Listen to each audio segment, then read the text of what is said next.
All right, we've got our last few folks trickling in. Let's officially kick off. Welcome. My name is Lauren Bailey. You can call me LB. I'm the founder of Factor 8, the Sales Bar, and Girls Club. And our mission is to change lives by helping people feel more successful at work.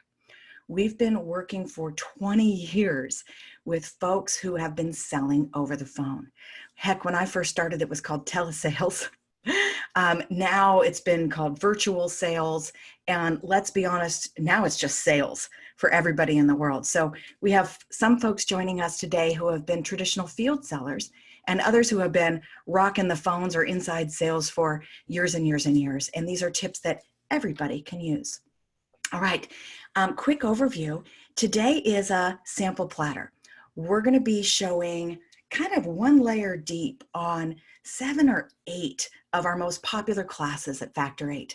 Now, anytime we do training, we make sure that you are walking away with something that you can use. I will show examples, even sample scripts of all of the different techniques that we're showing here today.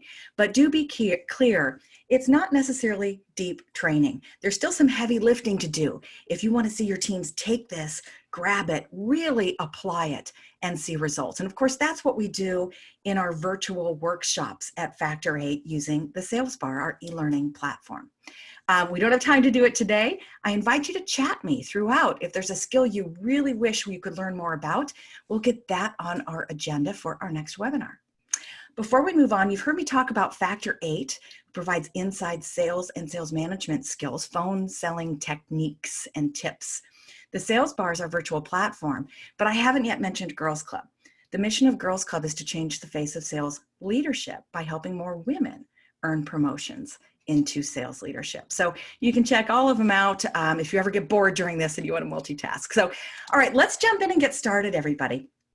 We're having this session today because virtual selling is different than traditional face-to-face, right? How? Well, a bunch of different ways, but here's the top ones that we notice. Number one, it's sure harder to get a hold of people.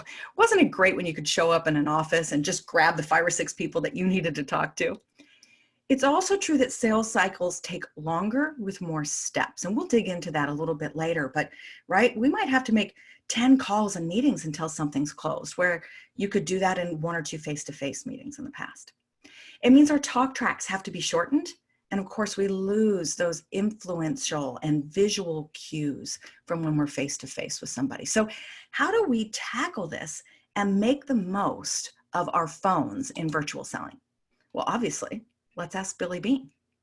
If you don't know Billy Bean, maybe this will help, ladies.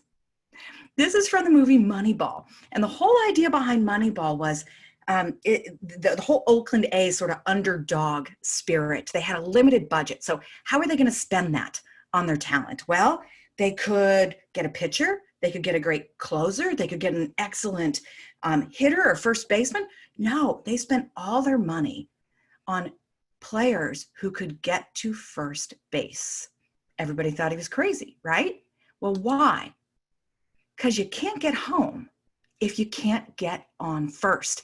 Now, if you're not a baseball fan, let me put that in a different way. You can't get home if you can't get on first, okay? That's so much of the struggle in phone sales. 80% of the sales gurus and books and training classes that you see out there talk about what to do when you actually have the sales conversation. But if you're rocking the phones, you know, getting that conversation can be darn tough. That's first base. So we're going to start our talk today with first base skills. How often should I call and when should I call? Sales account qualification, which is a really cool strategy. Voicemails and introductions, boom, right there. You can double, if not triple, your talk time if we do that better. Then we're going to round to second and third and talk about some call goals, call bridging, and phone engagement. All right, let's jump in and get started. If you've joined us late, I've seen the last few trickling in from their last meeting. We're talking about phone sales secrets. We're going to spend half our time about getting on first base, which is getting conversations. We're covering so much in today's workshop that we don't have the opportunity to go really deep into the training like we do at Factor 8. But if there's something you wish we spent more time on, chat me and we'll make sure it gets on the agenda for next time. Let's jump in and take a look at some phone statistics.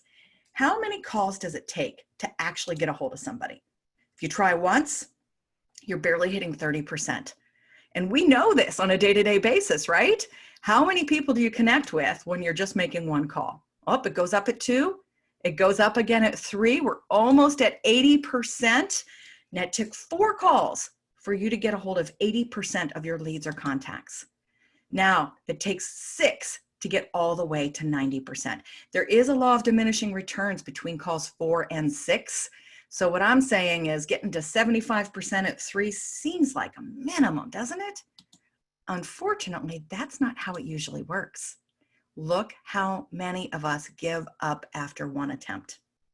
I called, maybe I did, maybe I didn't leave a message, I didn't get a call back, I've moved on. 35% give up after one. Only 20% of us try twice.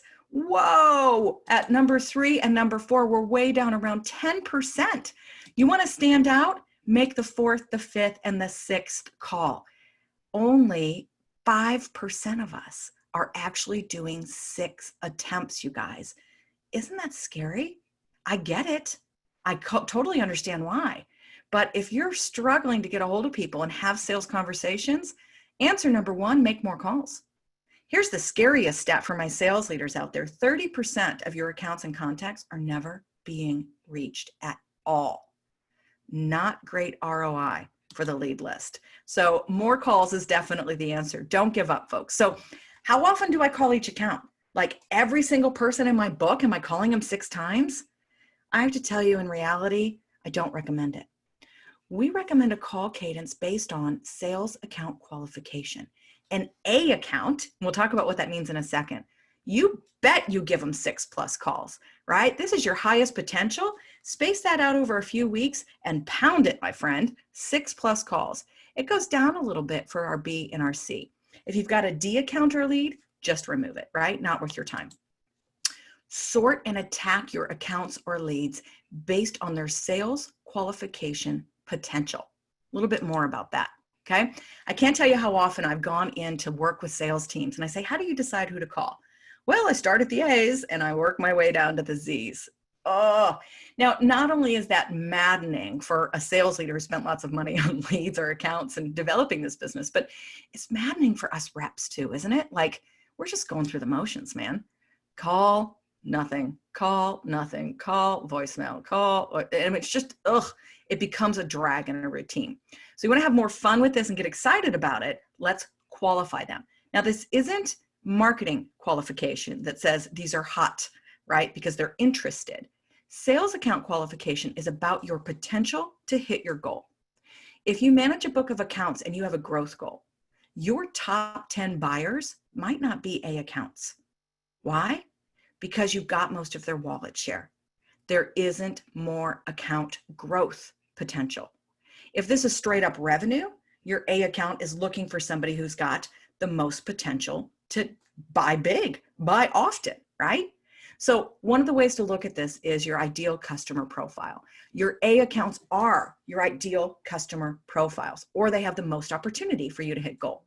B means they're missing one, C means they're probably low potential, and D means they're dead. It doesn't mean they don't want to buy from you. Potential to sell to them is not the same as the potential to hit goal. I hope that makes sense to everybody. So if you're selling industrial supplies, to figure out who's an A account, well, it might not have anything to do with the number of employees they have. It probably has a lot to do with the number of buildings, locations, and square footage. The cool thing about account qualification, when we have a chance to dig in deeper together later, is that these are questions you can ask anybody in the company. You can dial up and get sales and ask questions about how big the building is or how many employees there are, or if they use salesforce.com. Whatever is that ideal customer profile, we create questions anybody that can answer. Now I don't have to waste 10 calls trying to get a hold of the decision maker. I can call in and do a little detective work and figure out if they're an A, B, C, or D. And the beauty about that is now I can sort my deck and I can attack my day and my leads based on that high potential. You want to see people making more calls per account? Help them find out quickly which ones are worth their time. Now it's exciting, right? We're going to work our butts off until we get a hold of those A's. So when should we call? Best days out there? Wednesdays and Thursdays, interestingly enough. Can you rearrange your days and weeks to have your blitzes and your power dialing times on those days? How about between 8 and 9 and between 4 and 6? If you work multiple geographies, you get 3 or 4 shots at that, right? Depending on the time zone. Executives, if you're calling out to the C-level, get them before they start their back-to-back meetings or at the end of the day. Heck, even weekends and holidays work.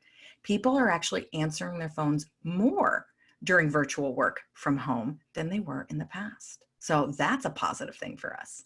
All right. Now, the truth is you're going to make 6 attempts to get those A's, and most of them, you're going to get somebody's voicemail, right?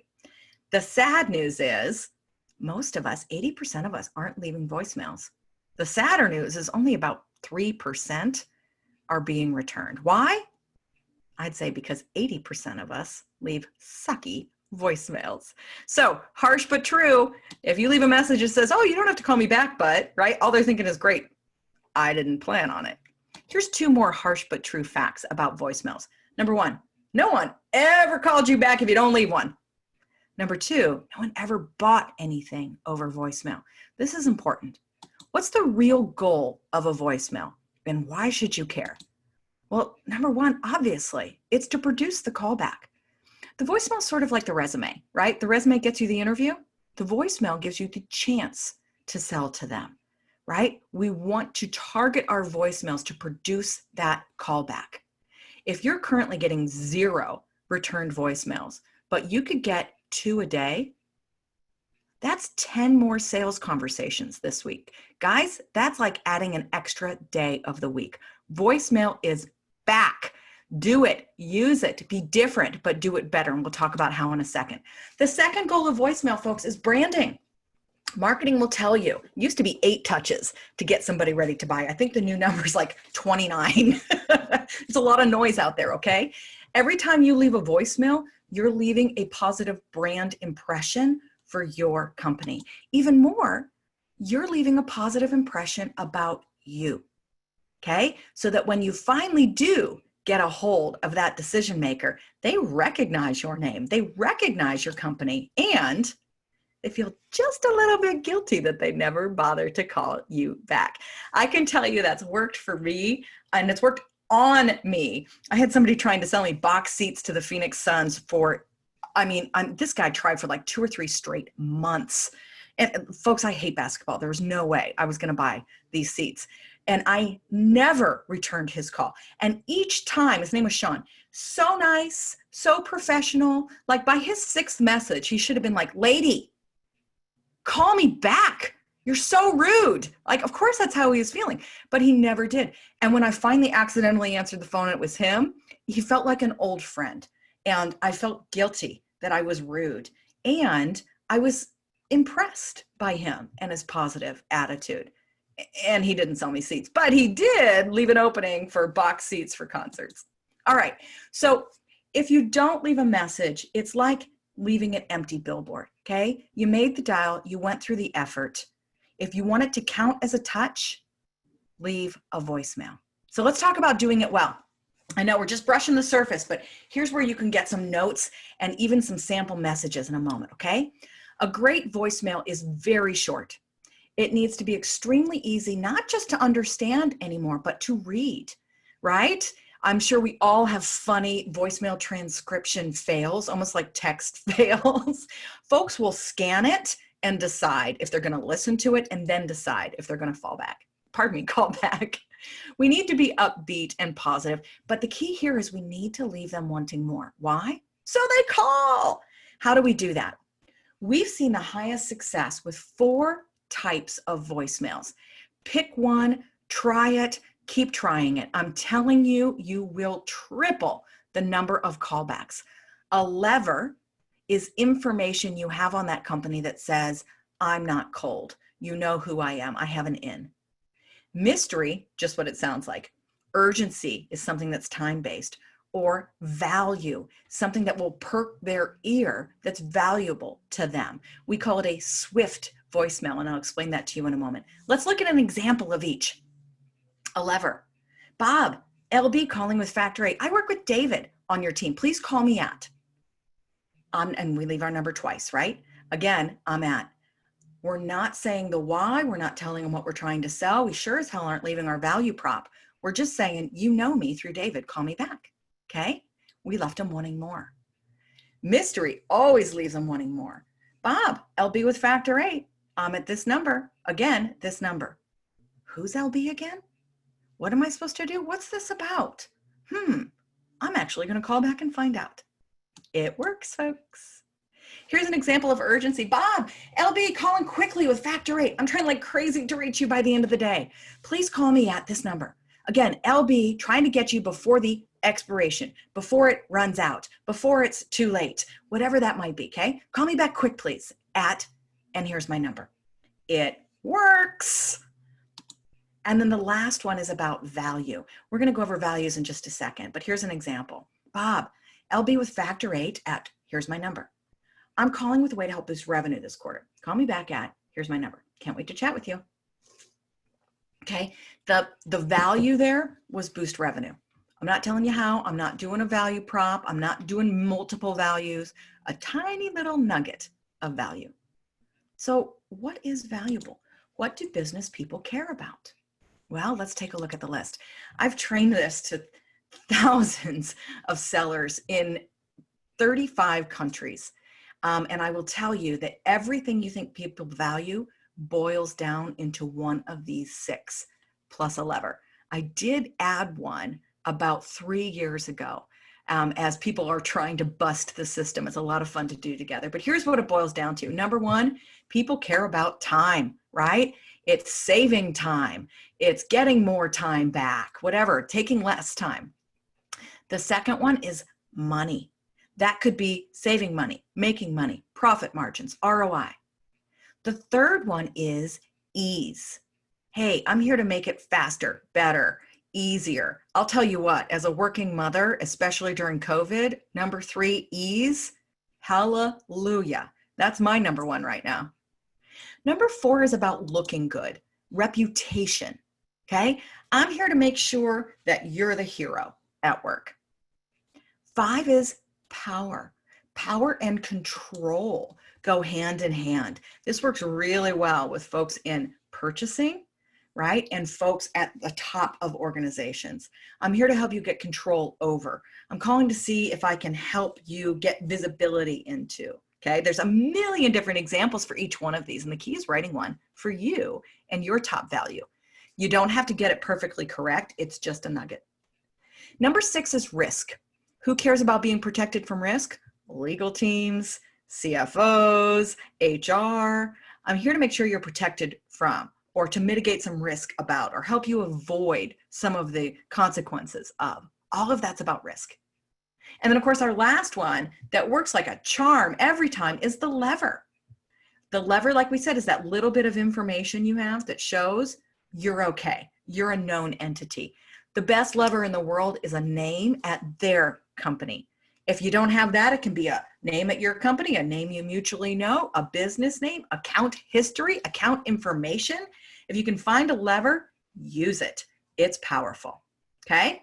That's how you drop a tiny nugget into a voicemail. We use these business values in our intro. So let's move on to that. If we actually do finally, hallelujah, after the 5th call, get somebody to pick up the phone, how we start that call determines whether or not they stay on the phone with us. This is probably our most popular technique at Factor 8. Why? Because if we don't train ourselves and our people how to do a great introduction, it kind of winds up like this, folks, the show up and throw up. And let me tell you, it's natural and normal. When you've made 28 dials and not talked to a human being, when somebody finally answers, blah, blah, blah, blah, blah, we're so excited to tell them everything about us and who we know. So let's not do that, okay? Great introductions aren't where you start selling. We want to be swift instead. SWIFT stands for so, what's in it for them? It's buyer focused, decision maker focused, not me focused, which is a huge mistake out there, right? Let's have some fun by looking at some of the awful intro boo-boos out there. Number one, we said already, the show up and throw up, hear it all the time.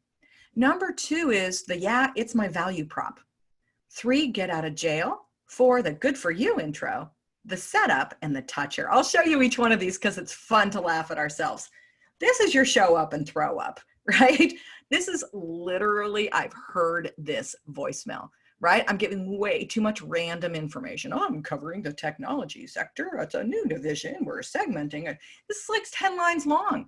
If they didn't hang up in the middle of it, they will hang up as soon as you take a breath.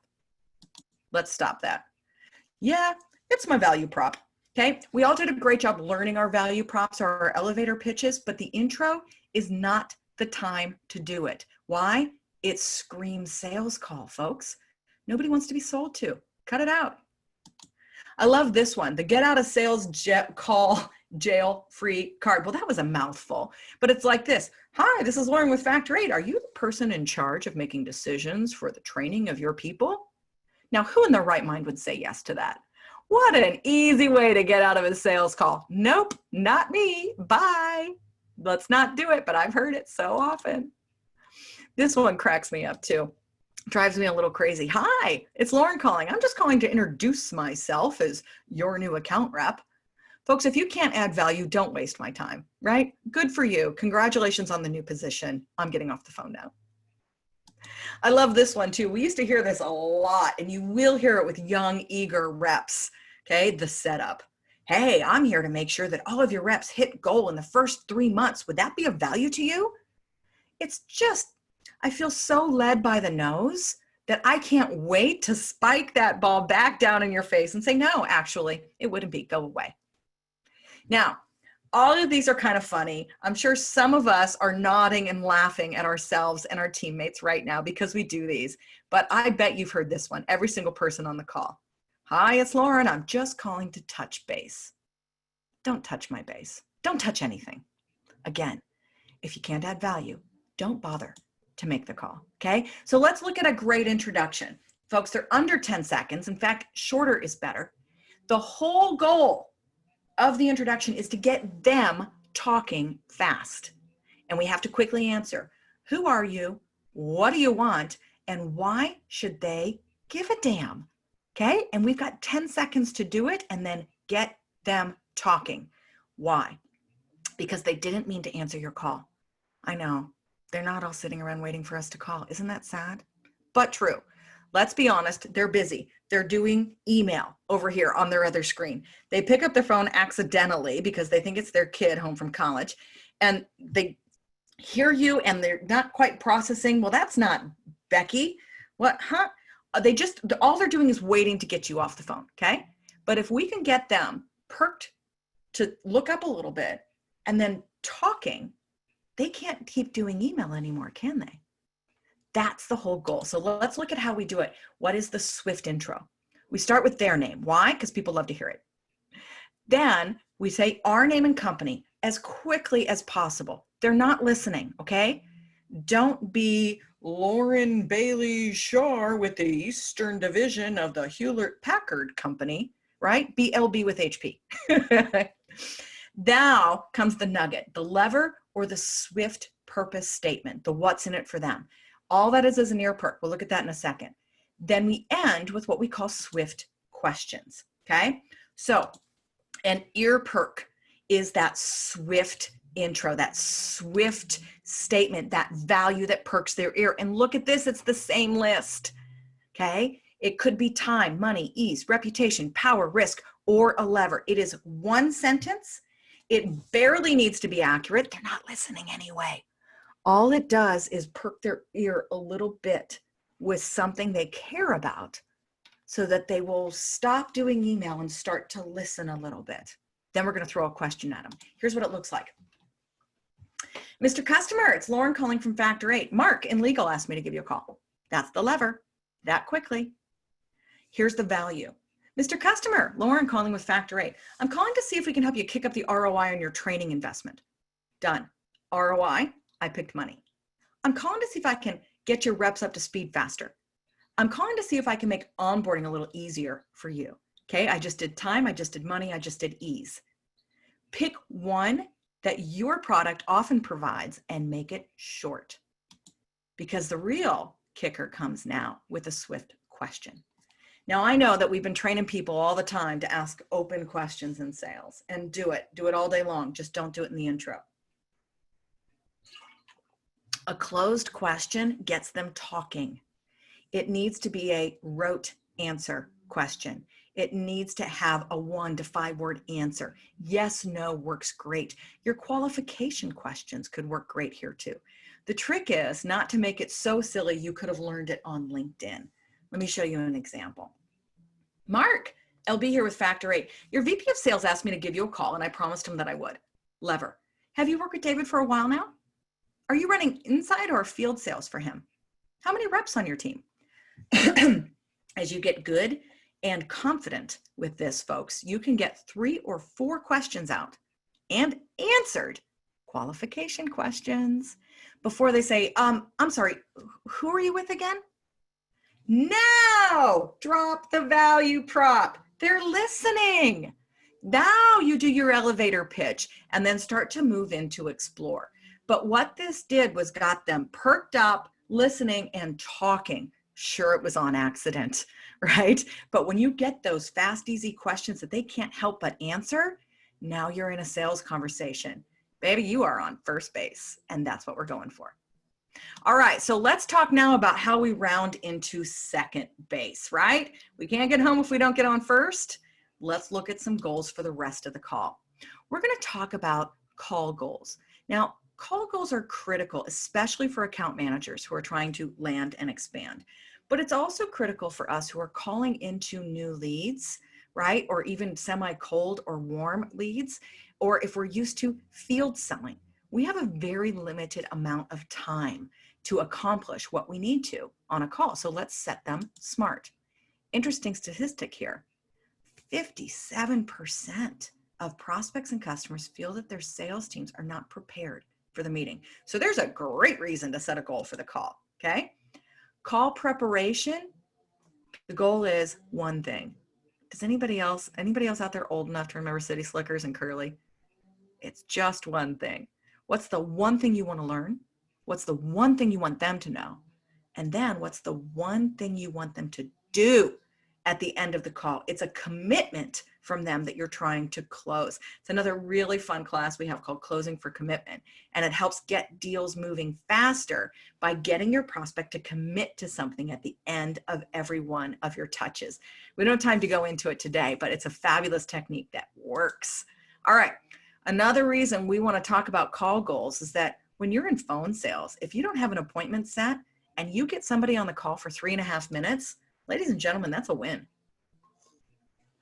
Now, my field sellers, I understand you're rolling around in your grave because you used to get 60 to 90 minutes plus in and out of office time, right? You get 3.5 minutes.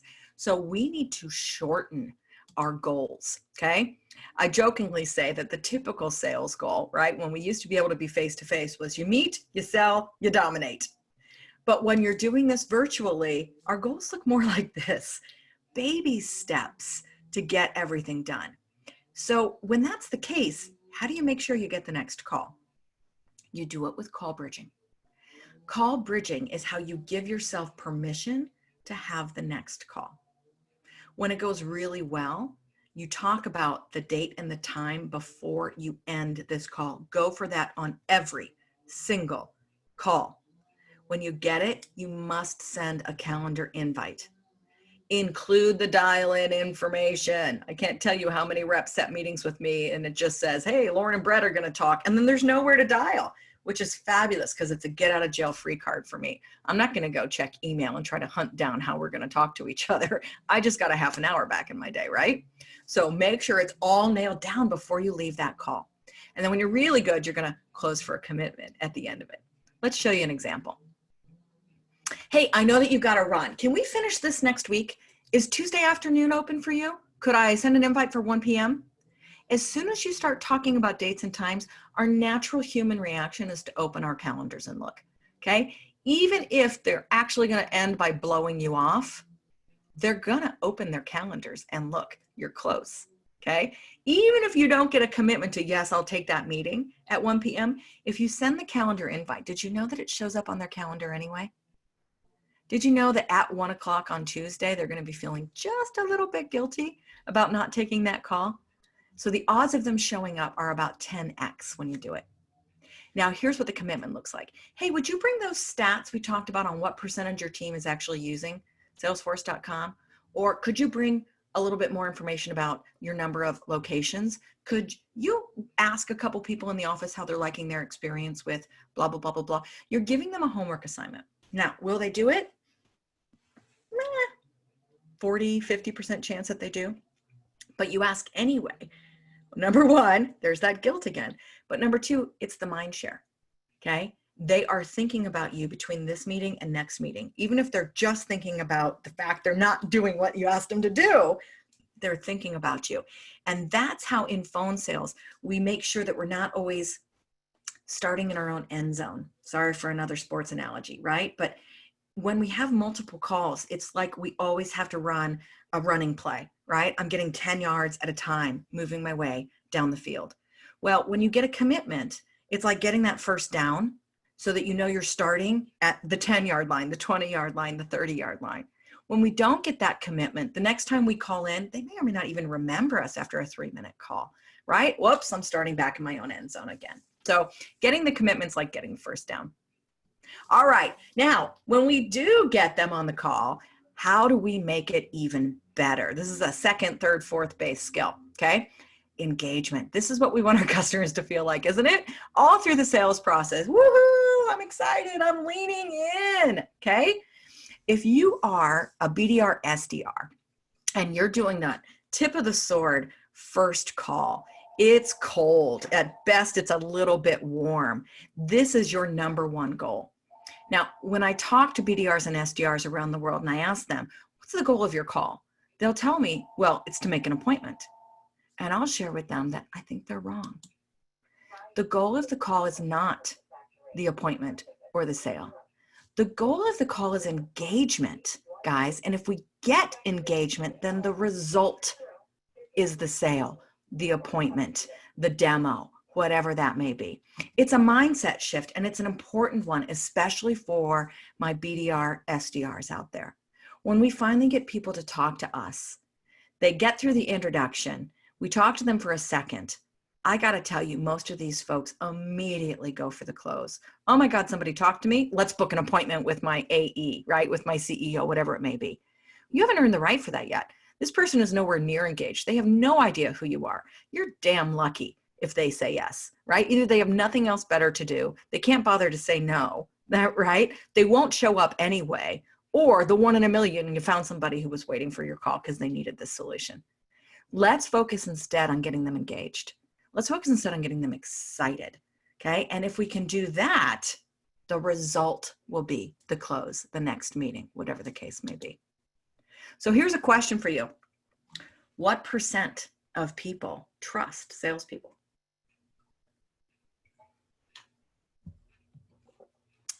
Shocking. The number's 3%. The good news, folks, is that we're still beating out politicians, but only by about 1.5 points. Not good, right? That's scary.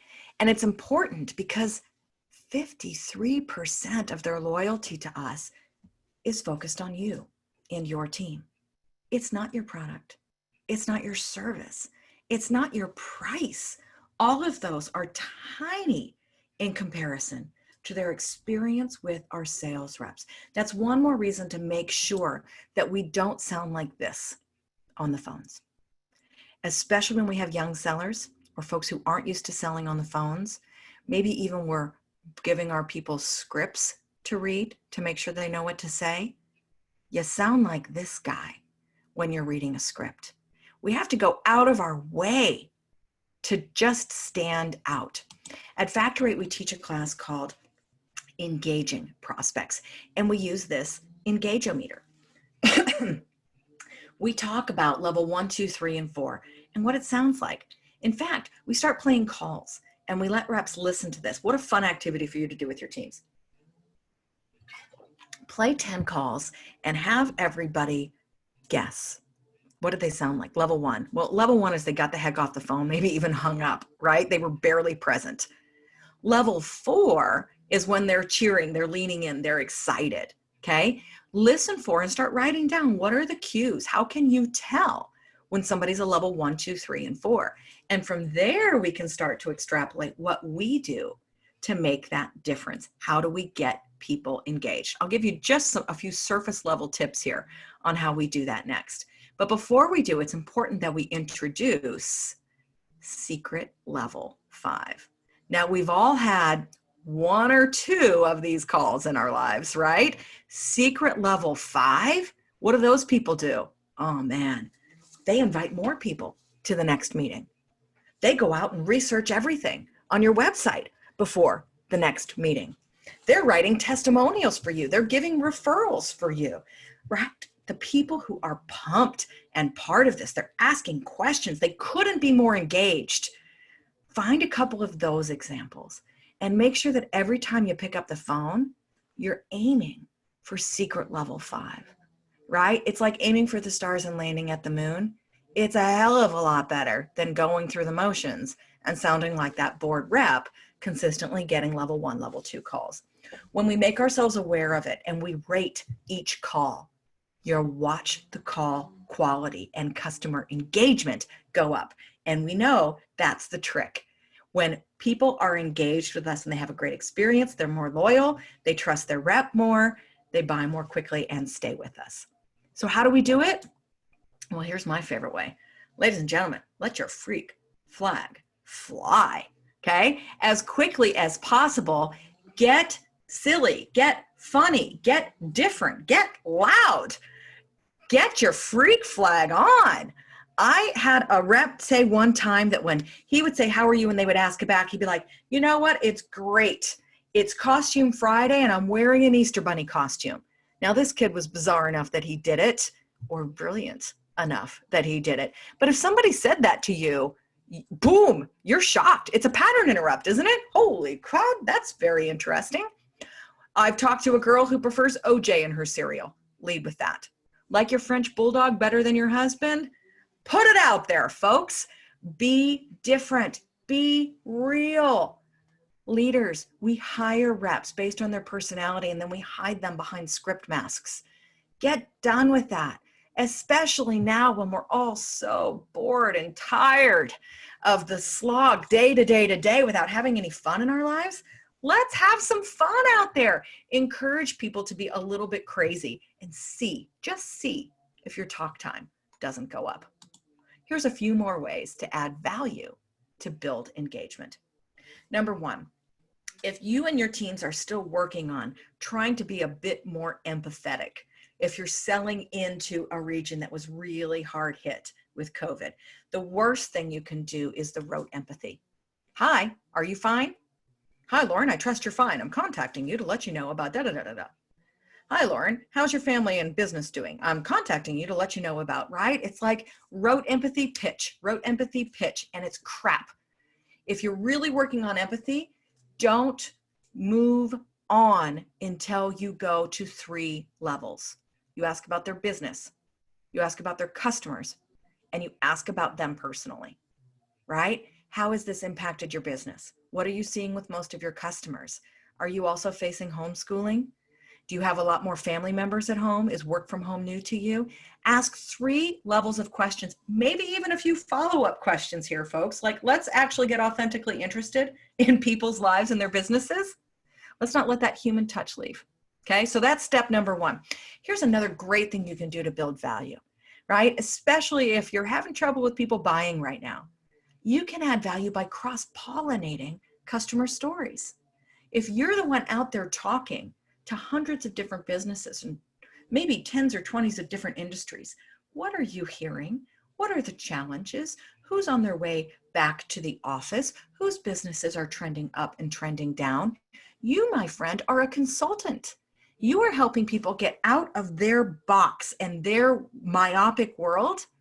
And you can do that by just cross-pollinating and talking about things you've heard with the last 10 customers that you've spoken to.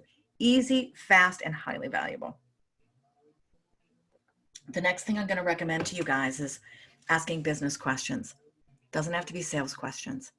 I got to tell you, more and more and more, I'm hearing from leaders of sales teams that their people seem to be missing business acumen. We're afraid to talk to high-level folks because they might ask us questions we can't answer. We don't know the difference between a CEO and a COO, and we don't know how trends are affecting their businesses. Do a little study. Just do a little bit of study and ask some strategic level questions about what's happening in people's businesses before you go in to asking sales questions. That's how we raise the trust out there, okay? It's not just show up and throw up the pitch. I'd like to engage with you as a consultant. And I don't give a damn if you're 21 years old and this is your first job. You can stand out by asking the questions because your peers aren't. Another way to make sure we're building the trust and the engagement, I don't think this needs to be said, but I'm gonna anyway. You can't trash talk the competitor. Okay, if one of your early qualification questions is finding out what they're currently using, because maybe you can't displace it, maybe there's contracts, maybe you've never won against Salesforce, for instance. I've used them a few times. You never trash talk them. Who are you using today? Yeah, you know what? They're a fantastic company. I hear good things about them from a lot of my clients. If you were to rate your experience with them, what would you give that on a scale of 1 to 10? I say that because nobody ever rates a 10, and now you found your window for in. The last thing I'm going to say, guys, is make a pledge. Ask at least 5 questions. Business, COVID, sales. Never pitch before you ask at least 5 questions. Let's stop the crazy pitch epidemic out there. Here's one more slide of a bunch of different ways that you can add value. Reasons to go and touch your client and not touch base. You can share trends. You could introduce someone to them. You could talk about attending a webinar together. You could share resources. You could ask them a question. You could be sharing jobs. You could be sharing resources. You could be talking about new technology. You could be helping them with leads, sharing a statistic, asking a quick question. All of these really valuable and value add reasons to call somebody. So when you don't have somebody in the sales cycle and you're closing for that commitment to get to call 2, call 3, call 4, right? And we're just trying to reach out and stay relevant to people and make sure they know we're here, this is the go-to list. All right. Whew. We've been together for 45 minutes and I have lightly touched on 7 of our most popular courses. And I want to give some advice to everybody about what to do next. And then I will jump in and answer some of the questions that we see here. So if you have a burning question, make sure you get it into Q&A or into chat, and I'll take a look at both in just a moment. All right, call cadence, sales account qualification, voicemails, introductions, call goals, call bridging, and phone engagement. Now, each one of these has deep classes behind it where we practice, where we listen to calls, where we customize our own. So one thing you can do is get a free class from us. Our voicemails class is being given free to anybody who attends. You will get a follow-up email with a link, or you can email right now, info@factor8.com to get it. If you are leading a team and you'd like to get a class for your entire team, make sure you hit that email and ask for it, info@factor8.com. All right, I'm going to go to the last slide and invite you guys to connect with me on LinkedIn. Learn more about all 3 of our different brands, thesalesbar.com, factor8.com, or if you're a woman in sales and you're thinking about the next level but haven't had the courage to raise your hand, I hope you'll check out Girls Club at wearegirlsclub.com. Not girlsclub.com. That website will get you in trouble at work. All right, I'm coming into questions first. If you've got to jump off, before I go into questions, I encourage you, pick one skill. Dig into it. Make it your own. Try it. Try it with your whole team. Try it for 2 weeks. Measure your results. Get better at it. Focus on it with call coaching for a while. The reason we have training drop off, right, is that what you just got were the ideas. You didn't get the deep training, the how to do it. You didn't get the practice making it, customizing it, applying it, and then getting the support for applying that. It's really important for any training engagement to keep that sort of long tail of support so we see skills actually applied. Okay, if you can't afford to buy online virtual training to do that, or your training department doesn't provide it, sales leaders, what you can do is have a meeting after this. Pick one skill, decide how you're going to work on it, give people homework, challenge them to make it their own, and then follow up on it for the next couple weeks. Challenge your sales managers to coach on it for the next few weeks. And then I hope you'll drop me an email and let me know how it went. That's my personal email address on the screen. If you got a drop, awesome. I'm really happy to have you here. Thank you. If you'd like your free class, info@factor8.com. We will send an email afterwards. If you can hang around, I'm going to start opening questions and chats. The first one early on was asking, thanks Dave, the source of the different stats. I have a compilation of stats in here. Many of our numbers of call stats are coming from InsideSales.com, now Exant. They do really in-depth studies about how long it takes to get a hold of somebody. I think so many of my other ones, voicemail stats about them not getting returned and what percentage are getting returned. I've got 5 or 6 different sources underneath that. One of the most interesting ones actually was a CBS report that was talking about how few voicemails were returned. All right. The next person saying, you reminded me of a quote by Ray Kroc, the guy responsible for McDonald's growth. Nothing in the world can take place of persistence. Talent will not. Nothing is more common than unsuccessful individuals with talent. Interesting. Genius will not. Unrewarded genius is almost a proverb. Education will not. The world is full of educated derelicts. Persistence and determination alone are omnipotent. Wow. Thank you, Jeff. Love it. Really good reminder. Melinda asks, why do we say the callback number twice in a voicemail when everyone can see the number you're calling from? I would see it be valuable if you're calling from a different number that they need to call you back on. Melinda, there's a lot of different reasons for that. The first one is they haven't necessarily decided they want to call you back. The second one is there's this psychological thing that when somebody starts a number, I grab a pen and start to write it down, whether I want to or not. The third reason for that is, unfortunately, most of us know our numbers so well, we rattle them off. Okay. Now, I know that it goes too fast and gee, it doesn't matter. It's logged in their phone, but really only if they're using their cell phone and only if you're right, that's the number they want to call you back on. There's a difference between I'm going to do this and I made the to-do list, right? I listened to it. I'm writing it down. It just made my to-do list. Now, some people are fully technological. They don't have a to-do list anymore, but I will tell you that even though there's somebody I need to call back and it's sitting in my voicemail and I even start it because I know I need to call them back, I don't remember I'm supposed to call them back till the next time I'm listening to somebody else's voicemail. It never made my to-do list. So that's what we're trying to do there. Next question comes from Jessica. What about calling people during COVID-19, work from home? We've received a lot of negative feedback calling people on their cell phones while they're working from home. Has everyone else experienced the same? Well, I'm going to invite you guys to chat that answer right now, and I'll share the results with Jessica, and then I'll share what I've heard.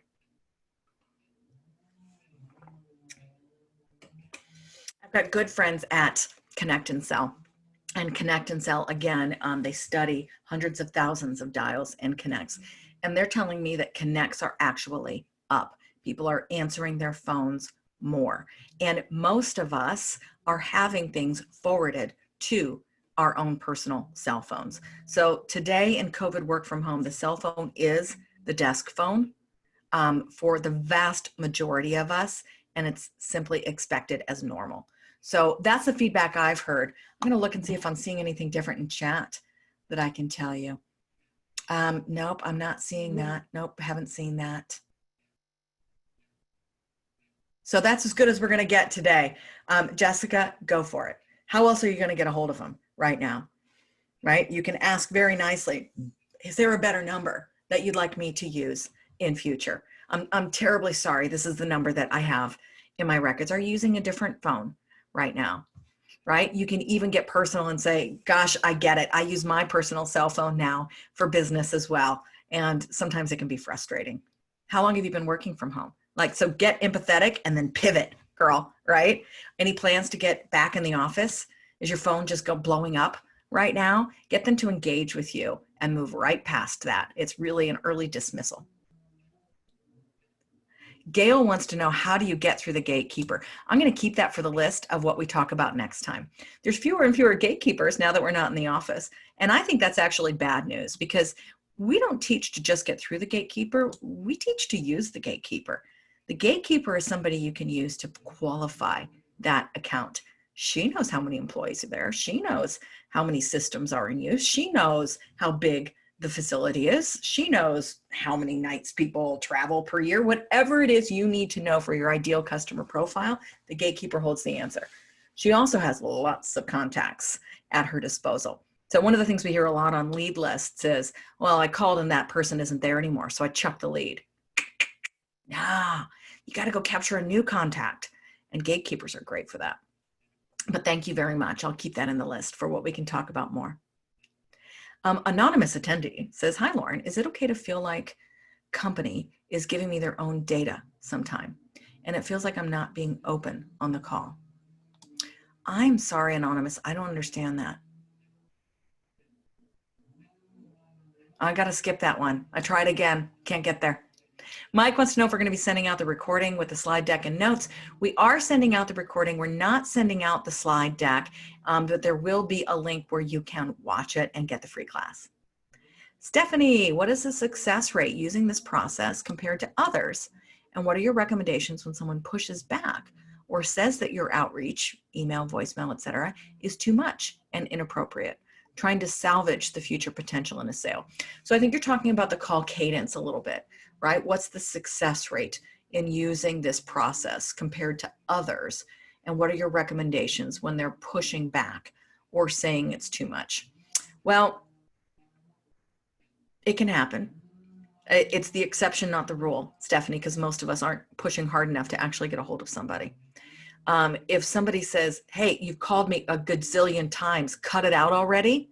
I know I said that to somebody in the past. What that is an early dismissal.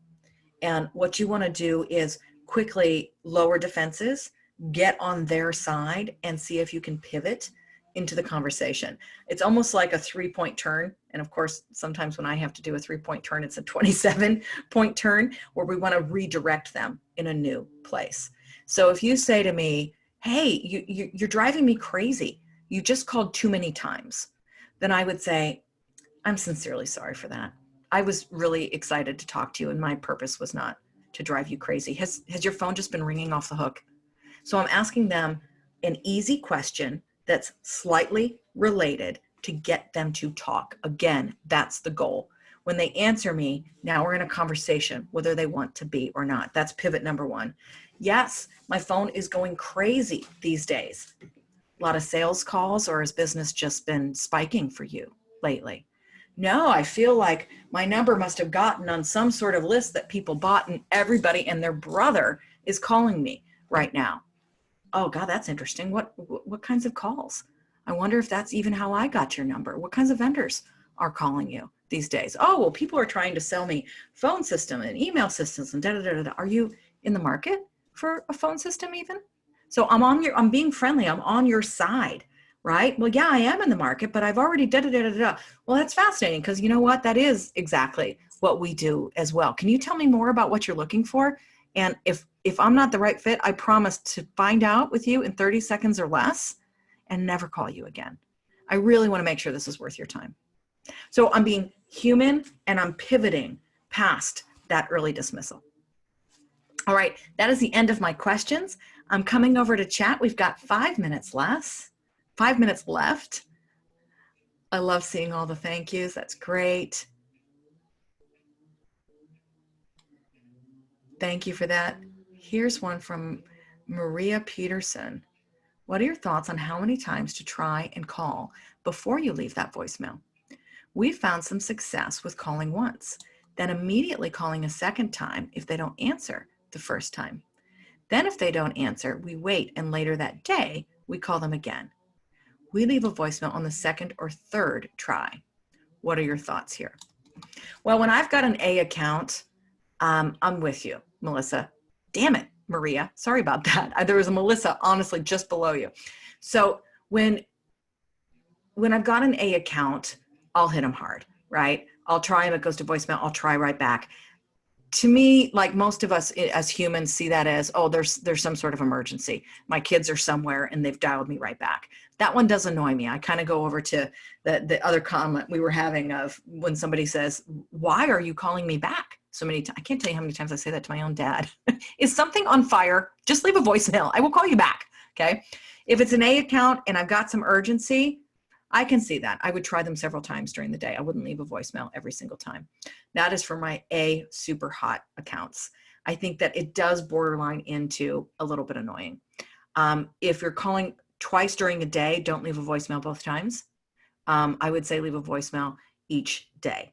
Again, why buy the billboard if you're not going to put the advertising on it? You may as well go for it and get creative in your voicemails, stay upbeat, have a positive brand impression, a positive you impression. At the very least, if you don't get a call back, they're going to recognize you when you do get a hold of them. Hope that was helpful.